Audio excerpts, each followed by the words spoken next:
Welcome into the Inside Scoop. Today's Wednesday, August 14th, and I'm your host, Josh Newberg. We've got a lot of recruiting to cover on this show. Now, let me just get this out of the way right now. I'm on vacation next week, so I don't know if we're going to have an Inside Scoop.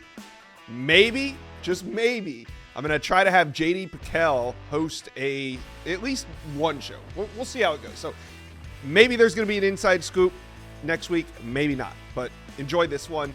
Before we get going, this is where I tell you guys to hit subscribe to the On3 Recruit channel, but I'm not going to tell you guys to hit subscribe to the On3 Recruit channel today.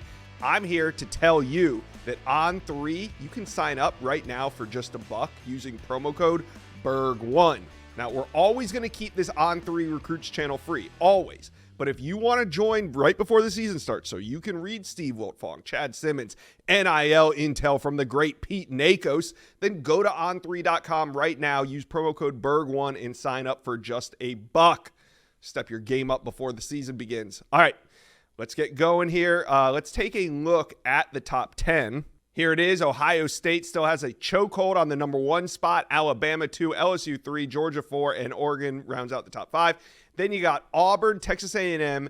8 is Clemson, and 9. Here's where it gets interesting. 9's Tennessee, 10's Florida State. I say it gets interesting here because if we were doing a show on Sunday, there's a good chance that Tennessee could be knocking on the door of a top 5 class because David Sanders, the number 1 offensive tackle in America, is going to make his decision on Saturday. So Tennessee leads. We did a video on Steve Wiltfong putting in his prediction. Go watch that if you haven't. But this would be a huge pickup for Tennessee, really rounding out that offensive class that Josh Heupel's building. All right, so there you see it. You got Florida State at 10. Then right outside the top 10, you got Notre Dame and Miami, Texas at 13. We're going to talk some Texas recruiting in this show. We got a big show today. We're actually going to talk USC. We got Scott Schrader talking the latest Julian Lewis QB rumors. LSU and Nebraska on today's show. On Monday, D. Riddick flipped his commitment from UCF to USC. As you can see, summer recruiting is still going strong for the Trojans. There's a couple more targets still on the board that are going to make their decisions this month. Also, we got to talk QB recruiting. What is going on between USC and Texas A&M QB commitment Husan Longstreet, and how does that impact Julian Lewis? I got USC insider Scott Schrader on this video. We're going to break it all down. But first, USC fans, go ahead, hit subscribe to the On3 Recruit channel. This is the best recruiting channel on all of YouTube, and we love talking Trojan recruiting, so jump on board, hit subscribe for me, please. All right, let's bring in Scott Schrader from We Are SC, looking at a couple of big names that are going to be coming off the board this month. Let's start with Jonah Williams. Jonah Williams is the number 1 safety in America. He's from the state of Texas, and he's been trending to the Longhorns, but we know USC is a factor in this recruitment. As we're about 2 weeks out, where do the Trojans stand in your opinion? Well, they think they're still in the mix. I was actually surprised to hear that was the response about Jonah Williams, but I wouldn't say they're enthusiastically positive about getting him, but you just never know. I think it's been proven we've been wrong a few times here this summer, and this could be another one. But I just based off everything I'm hearing, I think you're hearing the same thing. It's kind of sounded like Texas. I think that was a big addition when they hired Schloss as the baseball coach, and that could end up being the deciding factor for all we know. All right. Now, the next prospect we're talking about is a big one. Literally. Nick Brooks is 6'7", 360 pounds. He's at Grayson High School in Georgia, and it seems like Georgia, Texas, USC battle here. We know NIL is a factor, so where do you think the Trojans stand in this recruitment? Yeah, just based off the feedback I got, it sounds like this is going to be a Texas USC battle. Georgia, I think, has kind of filled their needs at this position, and like you said, the NIL factor is going to be big, maybe the primary factor. So, I don't, I'm not prepared to make a prediction or anything like that, but this was a situation where it might be all of the staffs hadn't really heard much from him for a while, and it was maybe about a week or so ago where things picked back up with USC, and this would be obviously a huge addition for their offensive line class. Now, has Nick Brooks set a date yet? I don't believe he has. Nah, yeah, it was Chad was. I think Chad was the one that gave us our latest update on that, it was the 23rd or the 30th. So okay. No, I don't think there's any definitive date yet. All right. Now, wide receiver Phillip Bell has a definitive date, and that's going to be August 31st. He's a Cali kid. It looks like it's coming down to Ohio State and USC, and he recently had a quote where he said his mind is, quote, made up. So does that bode well for USC that his mind is already made up? Yeah, well, a lot of times these guys, their mind is made up, but they forget to tell the staff that they're going to maybe tell the future. But I think that this might be a situation to where some issues that have come up in his life may make an impact on this. And I think that it went from looking like it was going to be definitely Ohio State to where this is a real tight battle. And I think that if USC is able to pick him up and get a commitment from him, they'd be almost pretty much done with their wide receiver recruiting class. Yeah. So I don't know. I don't have like a prediction for this one either, but USC is definitely in this one big time. All right. Let's get to the quarterback talk. What is the latest on the interest or communication between quarterback Husan Longstreet, who's committed to Texas A&M, and the USC coaching staff? Well, hey, where we're at right now talking about Husan Longstreet is something that it started probably back during spring practice when towards the end of spring ball, USC they were practicing some days at 5 a.m. and he showed up for one of those 5:15 practices, which meant to get from where he lives, he had to probably get up the day before. Not really, but it's an hour and a half drive, and obviously probably 2 a.m. he had to get up anyway. Yeah. So when I kind of checked in on him and what the status was, USC was just covering their butts. Last year they went all in on one quarterback. That's kind of been Lincoln Riley's MO since he's been a head football coach, and so they're basically covering their butt. And Julian Lewis is clearly the guy they want, but at the same time, USC doesn't want to go into the football season having to wonder what quarterback they're going to be bringing in December. So this is a situation to where I think that perhaps we might hear something publicly here in somewhat the near future about Julian shutting things down. But if he does not, I'm not really sure where this is going to go. But right now, Julian Lewis is their top guy, and Husan is a guy that will be the obvious choice if Julian ends up somewhere else. Yeah, we haven't heard from Julian really much at all this summer. He commented on a couple visits, but as far as his commitment status to USC, he hasn't come out and said, I'm shutting it down. He hasn't really said anything. Now, he did back in May in Nashville at the On3 Elite event tell me that he was going to make some sort of statement. So as we're about 4 or 5 days from the start of the high school football season, what's this Husan Longstreet communication mean for Julian Lewis? I know you said he might come out. Do you think that this flirtation with Longstreet is kind of meant to force Lewis's hand into making a, quote, final decision? It may. I think there's a legit interest, and there's also legit interest in getting things squared away and solidified with Julian Lewis. So I think there's a couple of storylines going on there.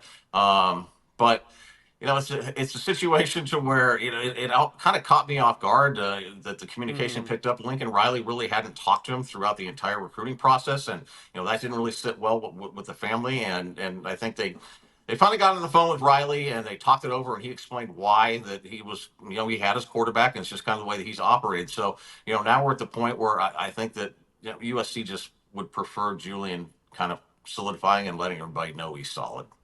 So what's your gut say? When this is all over, who signs with USC? Is it Julian Lewis, or are you taking the field? I mean, right now, this is one of the things about recruiting nowadays. It's hard to go all in with what your opinion is. Right now, I have no reason to believe that Julian Lewis will not end up at USC. Okay. Good. Fair enough. USC fans, talk to us. Let us know. Comment section below. What do you think of the Husan Longstreet, Julian Lewis? What's your opinion on what's going on right now with quarterback recruiting? And also, the month of August is here. How is USC going to finish? Let us know. Who's your next commitment? Comment section below. Scott Schrader with We Are SC. Thank you for dropping by on the Inside Scoop today. All right. Thanks, Josh. How much money are these recruits really making through NIL? In this video, we're going to go on the record and give you guys some numbers. Now, I know some people might be uncomfortable talking about this, but NIL is here It's real, and guess what? It's not going anywhere. I got On3 NIL expert Pete Nako's on with me, and we're going to break it all down. But first, guys, hit subscribe to the On3 Recruits page. We talk recruiting year-round, so jump on board, hit subscribe for me, please. All right, Pete, you wrote a really interesting article on the recruitment of Josh Petty, and it was interesting because he ended up signing, or not signing yet, but he committed to Georgia Tech over Florida State, Ohio State, Tennessee, and Stanford. And it sort of came down to NIL. You had a great article. You talked to his family. You talked to some sources all around this thing. Probably the most intimate look that we've gotten into a, quote, NIL recruitment. What did you learn through this? So you mentioned a few things there that I find really interesting. What is an NIL recruitment? Mm-hmm. This is not, we've covered some really interesting things in the past. I wouldn't call this the most money-driven recruitment we've ever seen. If anything, it's probably on the other end of the spectrum. At the same time, though, right, Charles Power, Cody Belair, they do a great job. There's only 32 5-stars in a class. Right. So when you have a 5-star, obviously they're going to be able to command a certain kind of value. So you look at that. You look at someone like Josh Petty who wanted to stay in state. He wanted an education. He really liked Brent Key. He probably, if it really was all about dollars, he probably could have gone somewhere else and maybe gotten a little bit more. But at the end of the day, he agrees to terms on this 3-year contract worth over about $800,000 annually, and he gets to stay home. And just, really interesting to see how it all kind of comes together. Yeah, and we're going to talk more about, so we got it around $800,000 per year. Now we're going to see where that kind of matches up with some other players at his position in a little bit. But I wanted to kind of dissect this quote that we got from Petty. It says, quote, "Tech's been very cooperative and efficient with working on that," meaning NIL. "I needed that number to be fair.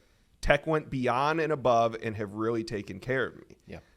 This is a very mature statement, and it shows you that NIL, while being a major factor, likely wasn't the only factor or even the biggest factor in his recruitment. Yeah, and I find it funny, like we put that story out today and social media erupts and people are like, oh, that's too much money and things like that. No, the landscape has shifted and Josh Petty is taking advantage of the opportunities out there. This has nothing to do with Josh Petty looking for money. It has a lot to do with Josh Petty is a great football player who's going to probably make a big impact on the Georgia Tech program, and he's taking advantage. So, and that quote, that is just not something you hear a lot. I mean, I talked to his father too, and when you talk to parents, sometimes they're either really cagey or they just have a take that really isn't like the most profound. And Josh Petty's father, I thought it really stuck out to me. He talked about now his son can have this financial foundation. Yeah. And even if he doesn't want to play football after his Georgia Tech career, he now has dollars that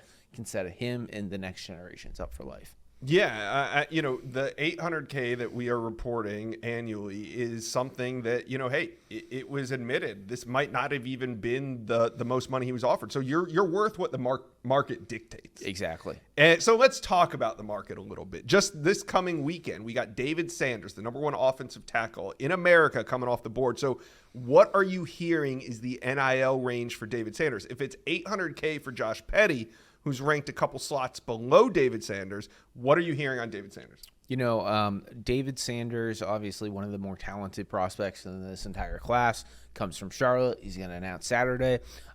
Tennessee, Ohio State, Nebraska, that's really the 3 we keep hearing about. I've actually put my first ever RPM in for a high school recruit for David Sanders to land at Tennessee. And someone like David Sanders can probably command over $1 million a year, which – it sounds like a lot, but you continue to talk to all these personnel staffers and collectives and offensive tacklers right behind quarterback and edge rushers. I mean, those are the top players on a roster in high school recruiting right now. David Sanders, we'll see where he commits. I'm liking Tennessee here, and I think his NIL package will come out to 7 figures annually. And I know that's crazy to hear for some people, but that's the going rate. That's what the market will pay, and David Sanders should collect on what he's worth. So that being said, we also got Michael Fasusi. He's coming off the board in about 10 days. So Michael Fasusi, another premier offensive tackle. Is he in that David Sanders range? I mean, what's he commanding? Yeah, so one thing, Josh, is players like Sanders and Petty and Fasusi, they didn't commit as like this past spring. They went through their OVs. They're trying to make some really that's a smart move. life decisions, and it is a smart move. At the end of the day, it's only going to drive up their price and the need.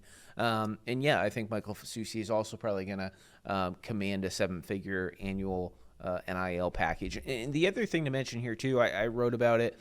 Yes, Josh Petty is going to get over $800,000 annually. It's also, he has not signed it yet. It will come together after National Signing Day. But it is a 3-year deal. And someone like David Sanders, Michael Fasusi, those guys are probably looking at multi-year deals too. And why? It really becomes more lucrative.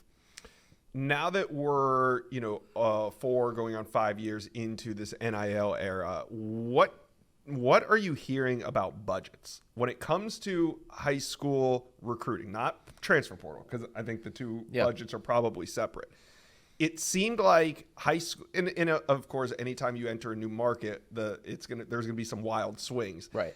It almost seems to me that high school recruiting is maybe, are budgets getting cut or are budgets expanding when it comes to high school recruiting? The top, been having a lot of conversations, right? You hear about these like big 8-figure salaries. That has a lot to do with roster retention in the portal. So if you hear like numbers like 15 million or 18 million or 10 million, that has a lot to do with the current football roster. The most money I have heard allocated right now to strictly recruiting a 2025 class is in like a $6 to $8 million range. And while maybe that doesn't sound a lot compared to other numbers we hear a lot, I mean, that's a lot of money. And that is really kind of the going rate for one of these elite classes at the moment. All right. It sounds crazy. Like we're talking college football, and here you and I are talking about recruits getting paid upwards of $1 million, 7-figure deals for certain recruits. But let's put this in context. Every team is going to sign about 20 to 25 guys. Right. On an average roster, how many recruits are getting presented NIL deals even close to what we're talking about when it comes to an average recruiting class? How deep are these deals going? Well, we talked about the 5 stars earlier. Not every recruiting class is there's not a recruit in every recruiting class in the Power 4 right now that touches 7 figures. It's a very small number. You look at a quarterback right now, right? You used to talk about the $1 million quarterbacks. That is a lot less frequent right now. There's a very small pool of players who can command that. So you're probably looking at a quarterback being somewhere between $200,000 and $800,000.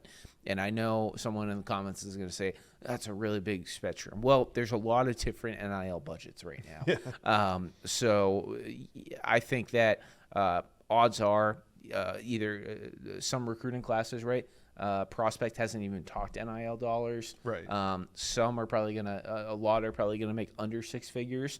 And then you look at like the top 20 classes. There are probably several players who are gonna make over 100,000 and even some cases $1 million. And how deep do you think it goes in the rankings? Because the names that we just brought up, Josh Petty, David Sanders, Michael Fasusi, the wide receivers that we talk about on this channel too, they're the top 1% of 1%. So when we get into, say, a linebacker ranked 261 in the country, or a running back, a 3-star running back, are these guys getting presented deals before they get on campus, or is it more of, hey, if you come to our program, here's what we can do for you when you perform? There's under 10 players in this class who will sign an NIL package over $1 million.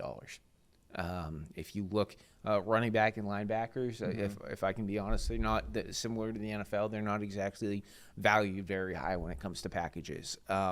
Obviously, your quarterbacks, your offensive tackle, your offensive linemen, your edge rushers and defensive backs, like those are the guys who will make money. And in terms of the rankings, I mean, even after the top 10 in terms of budgets, there's a significant dip. And I'll tease this now, but we are working on the next edition of the NIL collective rankings, which should give you guys all a better idea.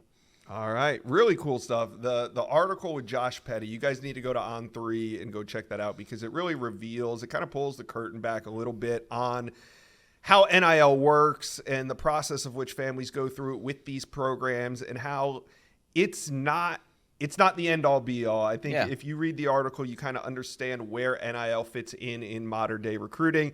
It's something that interests me. I want to cover it more on this channel because, hey, like I said in the beginning, NIL's real, it's here, and it's not going anywhere. It's actually only getting started, and maybe I should have talked about this earlier, but you hear about these big packages. Some schools who you wouldn't anticipate to have the biggest NIL war chest, those dollars are going up because of revenue sharing starting in a year, right? 14 to 17 million should be at the disposal of college football programs, and that's making a big impact on the trail. I wrote about it in the story. Some programs that you just haven't heard about a lot in the NIL era, well, they're becoming more competitive because they're starting to use those future dollars to kind of forecast what salaries might look like. Yeah. All right. Well, talk to me and Pete. How do you guys feel about NIL right now? How do you feel about us covering it here on this channel? Do you want to hear more about NIL and recruiting or less? Let us know.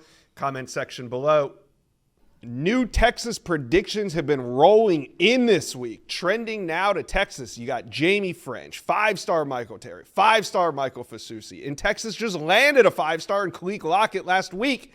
Now they're trending for more, and we're going to talk about it in this video because I got Texas insider Justin Wells, and he's going to take us behind the scenes of some of these massively important recruitments. But before we get going, hit subscribe to the On3 Recruit channel, the best recruiting channel on all of YouTube, and we need Horn fans to jump on board and hit subscribe. All right, let's bring in Justin Wells from Inside Texas now. The recruiting prediction machine here at On3 shows 5-star offensive tackle Michael Fasusi trending to Texas at 63%. Do you agree with that? I do not. Okay. I do not. I think, a lot of that's based on he's visited Texas a lot. And, he's been close to Texas for almost 2 years now. But at this stage, we're a week and a half from his decision on August 21st. Yeah. I do not think Texas is trending in this recruitment whatsoever. Okay. Why not put a pick in for Oklahoma and get this thing going in the right direction then? Yeah, you read my mind. That's something Eric Nalin and I discussed yesterday, or a couple days ago, rather, before the weekend, about putting in a pick for Michael Fasusi. I'm going to probably go by there and see him before I actually put in an RPM, just so I can see him face-to-face, eye-to-eye. But right now, I think Oklahoma's the pick. It really came down to Texas, Oklahoma, and Texas A&M. Yeah. A&M kind of hung around the rim. Hiring Joe Hamilton from Florida was big, but it wasn't big enough. And so now Hamilton's actually back at Florida, and I don't think A&M's in this. It came in the end. I think it was the Sooners and the Longhorns. And honestly, talking to Michael over the years, he was adamant about getting on the field early. He really wants to play early, get an opportunity to shine as soon as possible, and that would be difficult at Texas. And that's something we've actually talked about off the record, with Brandon Baker and Trevor Gooseby and all the tackles coming up on that team, Cam Williams. It would have been tough to come in and play early. Whereas at Oklahoma, if you're paying attention to our Sooner Scoop site, which does a tremendous job on OU coverage, the offensive line is kind of a mess. And so Fasusi, if he wanted to maybe reclassify, he'd have a shot at playing in OU this fall. But I think OU is the team to beat there. I'll do an RPM whenever after I go see him and touch base with him. But getting on the field is big early for him, and I think Oklahoma did that. And Bill Beatonball probably built the best relationship top to bottom. Okay, so it's playing time. So OU did not out NIL Texas for Fasusi? No, they were both on par. If anything, Texas might have been a little bit more. Michael wants to play early. All right. Now let's talk about one of your picks that went in this morning on Tuesday. New pick in for number 1 athlete Michael Terry. Now, I find it kind of interesting that you put the pick in now because he's going to take his recruitment into the fall. So what got you going? Why put the prediction in now? Because I think, if Texas with this one, Texas, I think, was the long leader for a while. Being close, the proximity, kind of growing up as a Texas kid, liking that atmosphere. He comes on campus in January for an unofficial visit during junior day, and I think he wanted to hear, you're an offensive weapon, we're going to keep you on offense. And I think Texas' sales pitch was, we like you on offense, but we think you might be a better college player on defense. So there was about a 6-month gap there between Texas and Terry. They continued to talk to each other. They continued. Tashard Choice has been recruiting him since 8th grade when he was at Georgia Tech. Yeah. So they've continued that. Fast forward to June. They bring him in on that first weekend for the official visit. A.J. Milwee destroys it. He literally, they went back and looked at some tape and said, we got to get out of this mindset that he's playing on defense. This guy can play on offense. And let's just figure it out. Let's get this kid in the program and let's figure it out. Could he play some H-back, some tight end? If there's only 2 receivers in this class, could Michael Terry be the 3rd? There's so many of those options. And I think that's exactly what the Terry family wanted to hear. They want to know they're wanted. I think that's why Nebraska did such a good job in this recruitment, because they made him feel wanted. Oregon, the same way. Will Stein recruited him in 8th grade when he's the OC at UTSA. But right now, if you talk to people close to that recruitment, I think Texas is the team to beat. Actually, I think the more we get closer and closer, I think he keeps pushing it back because he wants to make absolutely certain. But if you talk to people close to that recruitment, Texas is probably got the slight lead right now. I think it's growing. I think it started about right after Nashville, the On3 Elite Series. I really believe in that first weekend in June. I think that's kind of when it started to grow. And over the last 2 months, Terry and Texas, which were already close, have become so much closer. So the opportunity to play near home, his family to see all his games, play in the SEC, and get on the offensive side of the football, that screams Texas. All right, so now there's another 5-star that's trending. We're talking wide receiver Jamie French, and your coworker Joe Cook joined you. He put in a prediction for French. Now French is trending heavily to Texas, which makes me think if Texas has a bunch of 5-star wide receivers in this class, who is more game ready? Is it Khalil Lockett or is it Jamie French? That's an excellent question, Josh. That's why you are the man. Man, that's tough. I would go with Khalil Lockett just because I saw him more recently. So call it recency bias. Yeah. He's a bigger kid now than he was a few months ago when we saw him in Nashville in May. He's bigger now than he was in June after his official visit to Texas. This kid's got some really broad shoulders. He's got a wingspan. He's got giant hands, giant feet. He's a 4.41 guy, according to his track coach at Saxe. And if you watch his tape, his feet are just outstanding. He's a technician, absolute technician. In the college game, those athletes generally get on the field a little bit quicker than the others just because they can have an impact. You get a guy like Lockett that doesn't necessarily need all the rigid technical training at receiver. He's very, very refined in that regard. I think that makes him more college ready. Jamie French might be a little bit more raw and add a few other different intangibles, and I love what he can bring. But Khalil Lockett, when you're talking college ready, the only thing he's going to really have to do is add a little bit more muscle. You know, he's 180, 185 now. You get him to 200, 205 pounds. He keeps that feet at functional mass. Khalil Lockett plays early. And so it's just hard to find receivers in high school with this refined set of skills. He sinks his hips when he in and out of routes. He high points the ball. Khalil Lockett's the real deal. There's a reason he's a 5-star. There's a reason On3 is so high on him. And that's why I think he's more college ready.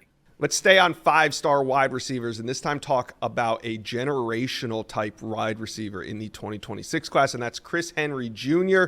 He has been committed to Ohio State for over a year now, like 13 months. But our On3's Max Torres just spoke to him. And Justin, did I hear this correctly, that Texas is involved here? Now, I know this is probably a long play, and I'm not really trying to stir the pot, but I'm kind of stirring the pot here. Do you think that Texas and Chris Henry are going to have more contact as we head into his junior year of high school football? No question, especially that he's at Mater Dei High School, which has turned into a de facto pipeline of sorts for the Texas Longhorns. Look, anytime we can talk about Chris Henry, I'm in. He is, you said generational. I was talking to a couple coaches the last few days. I cannot remember a kid that looks this good, this early, this fast.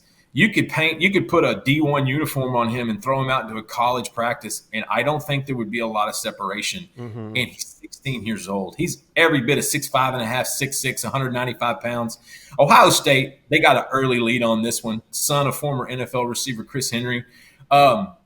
But Oregon and Texas are hanging around the rim. Alabama is clamoring to get him on campus. You know, he'd built a relationship briefly when Kalen DeBoer was at Washington, and so he's going to adhere to that. But yeah, Texas, he's been talking to Chris Jackson a little bit. They've been touching base. You know, Texas is always going to be in modern day. Coach Jackson graduated from there, and so that it's only natural. And they've got a 2027 tight end in Mark Bowman, who's also going to be a potential 5-star.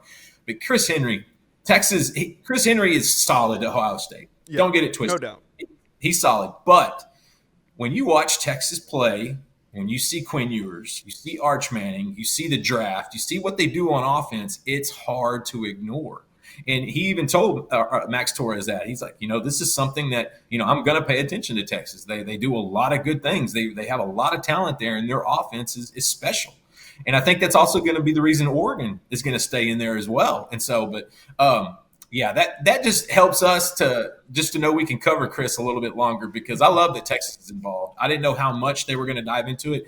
He told Max that he's looking at a fall unofficial visit to Texas. Hopefully one of those games on those Saturdays to try to just get him a little bit closer to the staff. It's early. You said it. The long game will be played. You said that too. But anytime we can talk about Chris Henry is a big deal, because he is truly a special, special talent. And I love that Texas, they have the skins on the wall now to actually go into that recruitment kind of blind and say, all right, let's build it. Let's see what goes. Let's see what happens. Yeah, and hey, as it stands now, Texas is sitting at number 13 in the 2025 rankings, and it sounds like there's the rest of this month could really tell the story for Texas recruiting. So Longhorn fans, tap in with us, talk to us. How do we feel about these 5 stars that are still out there on the board, and where do you think the Longhorns sit in these recruiting rankings by the time August is over? Justin Wells with Inside Texas, thanks for dropping by today on the Inside Scoop. LSU is on a run. Since August 8th, LSU has landed 3 impact commitments: safety CJ Jim Coyley, wide receiver Philip Wright III, and defensive lineman Dylan Battle. Now, in this video, I got the best insider in the LSU market, Shay Dixon, on this video. We're going to talk about what the Tigers have left to accomplish this summer. But before we get going, LSU fans, do me a favor, hit subscribe to the On3 Recruits channel, the best recruiting channel on all of YouTube. All right, let's bring in Shay Dixon from the Bengal Tiger. Shay, what do you credit this late summer recruiting surge to, and do you think that we could see even more commitments before August ends? You know, I think probably the credit in large part, beyond the work the LSU staff has done, goes to the reality that all these guys are about to start their senior seasons, right? We see so many dominoes drop before guys start that senior season. They want to focus on football. A lot of them are trying to be early enrollees, so they're big into, heavy loads of academic coursework. They don't need the distraction of visits anymore. They've taken summer OVs and unofficials. So I think this wave of commitments, Josh, in large part came because these guys wanted to shut it down before their senior year.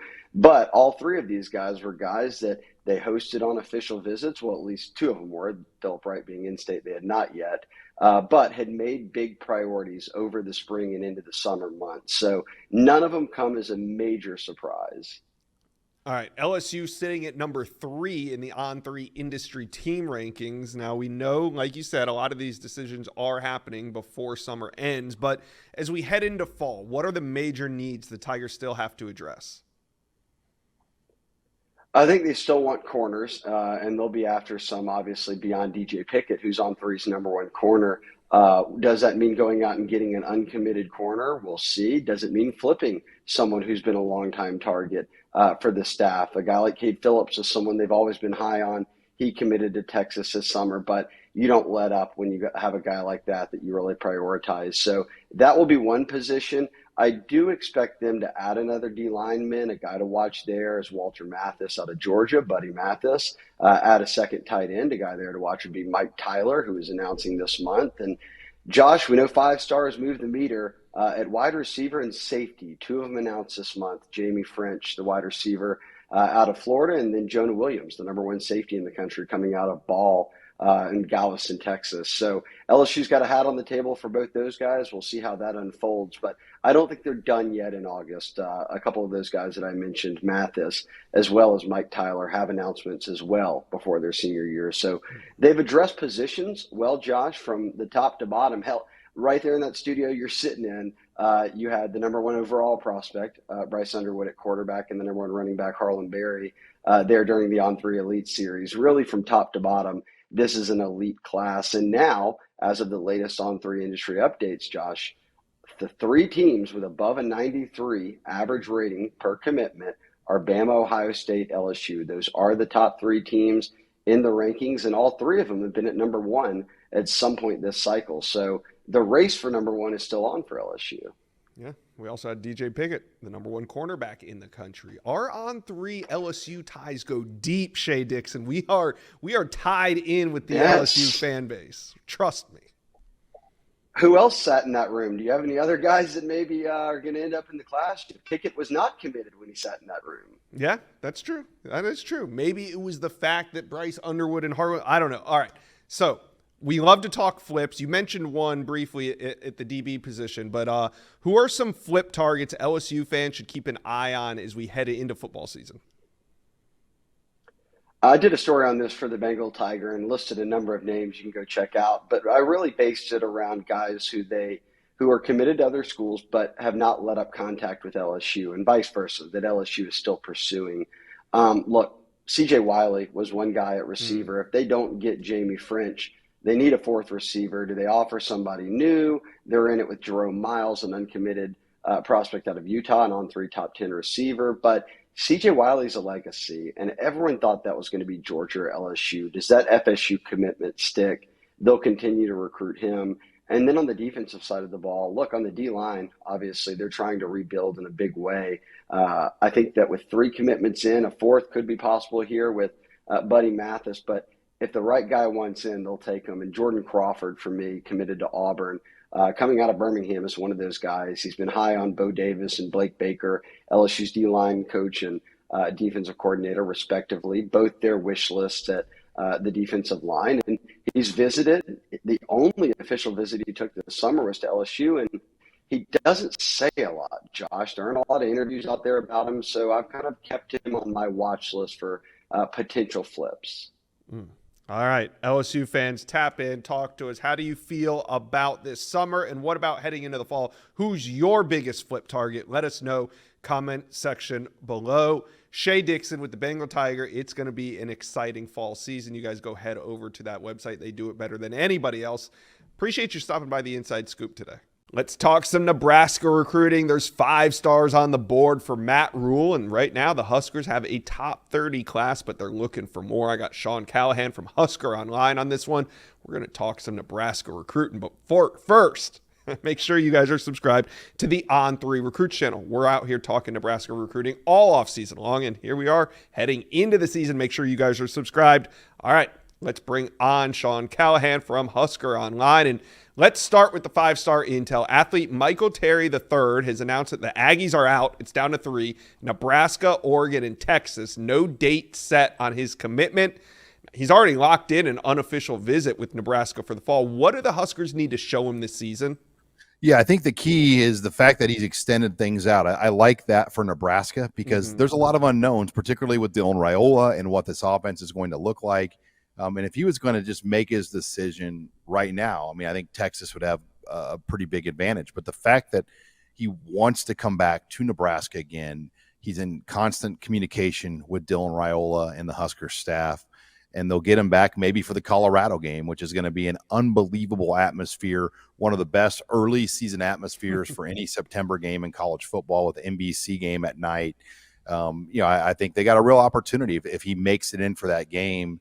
But yeah, they've got to show him what this offense is going to look like now with Dylan Raiola, more than likely the quarterback under center.